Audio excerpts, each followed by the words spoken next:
Every night, no matter the weather, something walks down our street whistling softly. You can only hear it if you're in the living room or the kitchen when they walk by, and it always starts at exactly 3:03. The sound starts faint, somewhere near the beginning of the lane near the Carson place. We're towards the middle of the street, so the whistling moves past us before fading away in the direction of the cul-de-sac.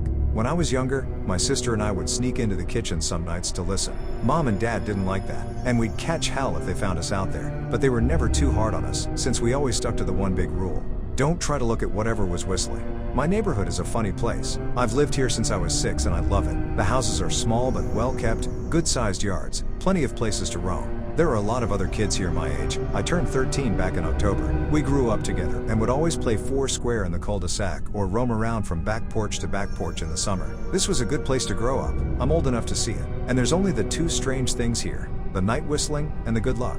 The whistling never bothered me much. Like I said, I couldn't even hear it from my bedroom. But Mom and Dad don't like talking about it, so I've stopped asking questions. My dad is a strong guy, tall and calm. He has an accent since he moved to the US as a kid. His family, my grandparents, they're from the islands. That's what they call it. My dad, the only time he isn't so calm is if the whistler comes up.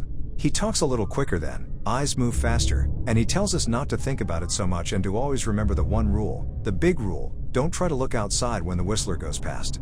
Not that we could look even if we wanted. See, there are shutters on the inside of every window, thick pieces of heavy canvas that pull down from the top and latch to the bottom of the window frame. Each latch even has a small lock, about the size of what you'd find on a diary. My dad locks those shutters every night before we all go to bed and keeps the key in his room. My mom, I don't know what she thinks about the whistling. I've seen her out in the living room before at 3:03 when the sound starts. I could see her if I cracked my door open just an inch to peek. She's not out there often, at least I haven't caught her much, but once or twice a month I think she sits out there on our big red couch just listening. The whistler has the same tune every night. It's cheerful,